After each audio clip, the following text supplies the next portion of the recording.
शोभा जी इधर, शोभा जी लास्ट पर, Shobha ji right side, Shobha ji इधर, शोभा जी राइट इधर, शोभा जी इधर, शोभा जी सामने देखिए ना, शोभा जी आगे आगे, शोभा जी राइट में,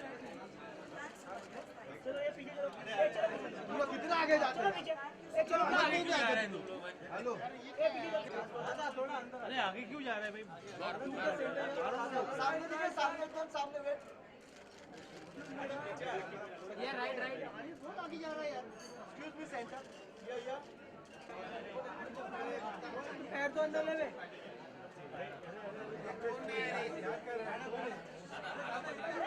अरे आगे क्यों जा रहे हैं, 2 मिनट, अरे फोटो दे रहे हो, अभी फोटो दे रहे हो, खड़ी हो क्या, आगे भागते यार, एक सेकंड सर, अरे मत को क्या कर रहे हो, क्या कर रहे भाई,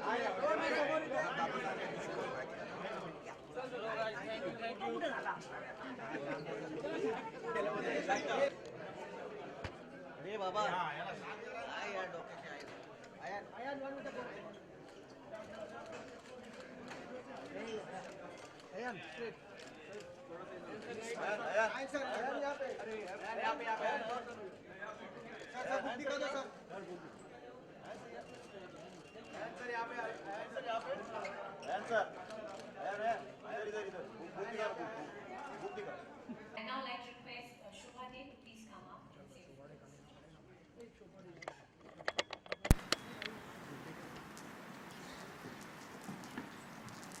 Thank you, Millie. Good evening, everybody.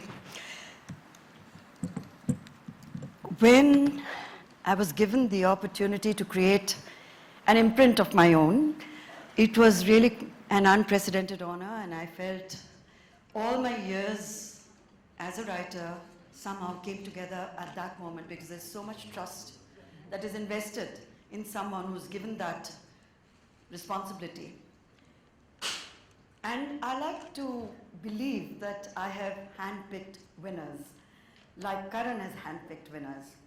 When I asked Karan whether he'd be willing to do the book, initially there was a little amount of hesitation, but like Millie has mentioned, like Poonam has said, there's a certain spontaneity and a positive energy about him which is unbeatable. She's talked about him not acting like a celebrity. It's that very aspect of Karan's life that I find so endearing. Today, I consider Karan a cultural icon. He's not just a director of very successful films, not just one of the most successful TV hosts, possibly globally, but he's something much, much beyond that. And like it was pointed out, it takes a lot of courage to put your life out there. He says it in one line. He says, "My life is my life." And he says it in the epilogue very wonderfully, and he says it even more beautifully in the end. That finally he's broken through whatever those inhibitions and barriers were that stopped him from speaking his mind. He's ready to share his life, warts and all.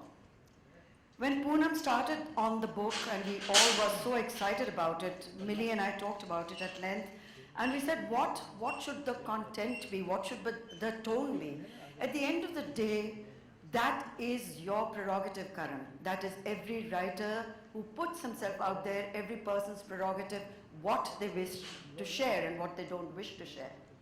When I wrote my memoir when I turned 50, which was 20 years ago, I called it Selective Memory. And people said, oh, so you're going to be selecting your memories. I said, yes, I am. It's up to me. What I want to put out there in the public domain is entirely my call, and only I can make it.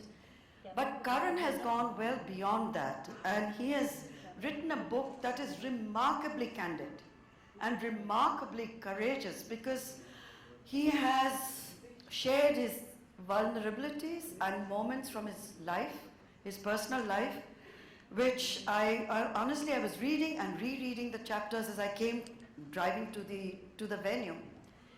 And I felt there are 3 chapters which for me were sort of encapsulated what he's all about. One was the chapter dedicated to his father, his feelings about what happened in that hospital. Post that, when he came home, his mother, who plays a fantastic role in the book, and of course the Shahrukh Khan chapter, also written with so much love and at the same time so much truth. There's no attempt to say, oh, it's been one fantastic journey with no ups and downs. He talks about things not always working out between 2 people who love each other dearly. He talks about love in the most amazing manner.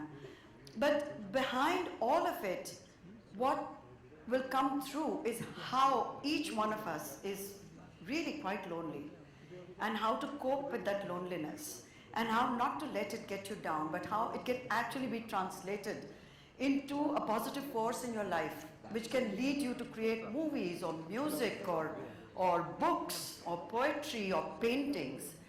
It's the loneliness that starts the book, and it's loneliness which actually ends the book. But in between, there is just so much wonderfulness that anybody who picks up the book will respond to it first as a reader who gets completely drawn, pulled into another life. And that to me is the hallmark of a good memoir.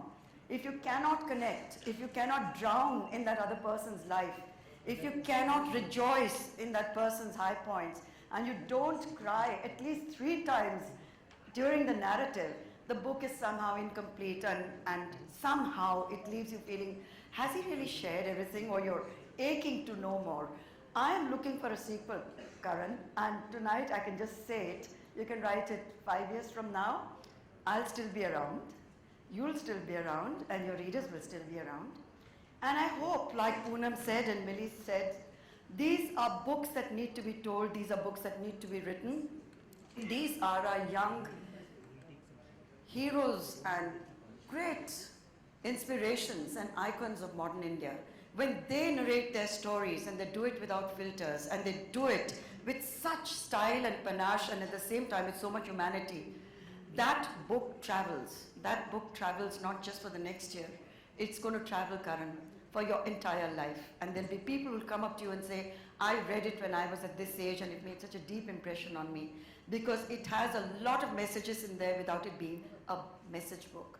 And I'm so proud of it, and I'm so proud that we had the chance to work together. With that, I believe we are going to be in conversation. Are we not, Millie? Thank you, Millie. Thank you, Poonam. Thank you, Team Penguin. Thank you, Shahrukh. Thank you all.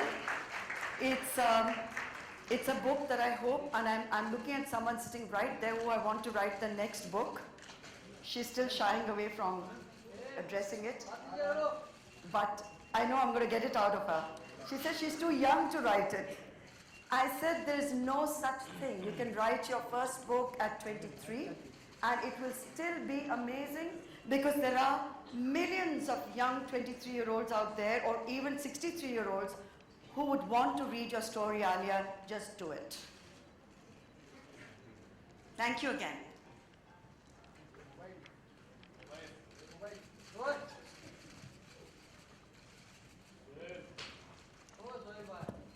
So Karan, let's get the easy stuff out of the way right now. The easiest part of the book, right? Why is India obsessed by your sexuality? Easy. Well, that's for some reason, as I said, the word conjecture is the word I use very often on my on my talk show. Well, that is because when people don't have final answers, they tend to kind of, you know, browse around the topic always. And so have I. And but in the book, I've said what I felt the need to, and I've said it in a way that I felt I needed to express it. And there's really nothing more to say, so I think that every answer anyone's looking for is in the book. You know, there are several moments in that book where you talk about people confronting you at airports, at parties, and saying the most gross things, the most insensitive things, and you come back to them is sassy but also a little sad. Why should anyone have to explain any aspect of their lives at all or defend it? I think people sometimes, you know, when you're in the celebrity zone, I think people tend to sometimes just not know what to say.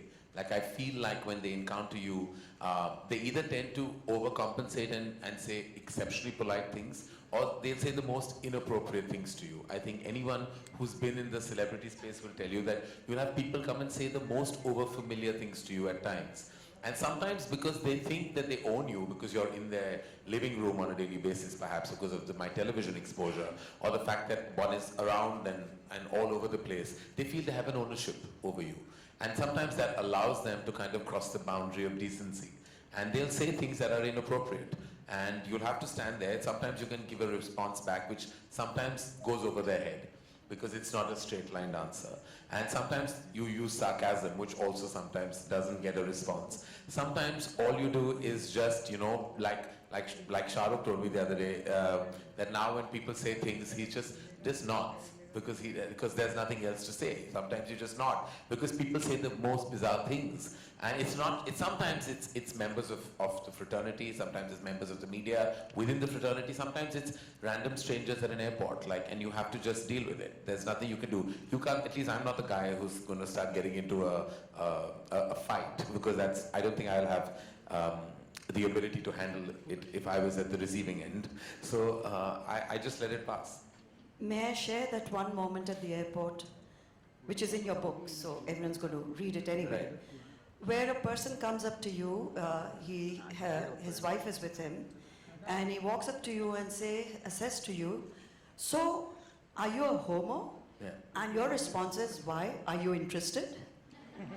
And I thought that was just fabulous. That's, you know, the aplomb and the tight slap that probably the man warranted. Well, it was what came out, literally it just came out very, because I thought it was an exceptionally inappropriate thing. And the wife was clicking a photograph of mine while he was asking me this question. And he asked me, patting me on my back. It wasn't just a car, it was an overfamiliar pat. As if I had, we had dinner last night, and he decided to ask me this question early in the morning. And it's happened to me. It's also in the book when I was on the launch of a channel, and it was an early morning breakfast interview where I was asked an inappropriate question, and I was completely shocked that we were on national television. Of course, it never made it because they realized that it was completely wrong. Fortunately, it wasn't a live telecast. But sometimes you just wonder whether people just don't have the sensitivity or the decency, or to sometimes use language to ask a question that may not come across inappropriate. There are various ways. I'm a member of the media myself, I host a talk show, and I know sometimes when you want to kind of ask something, you can circumvent it with words and vocabulary. You don't suddenly just go out there and ask in the pretense of being completely candid, or then irreverent or perhaps overfamiliar.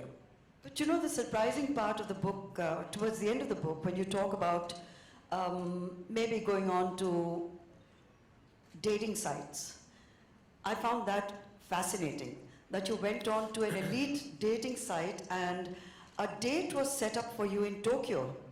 And you said, why should I go to Tokyo to meet someone?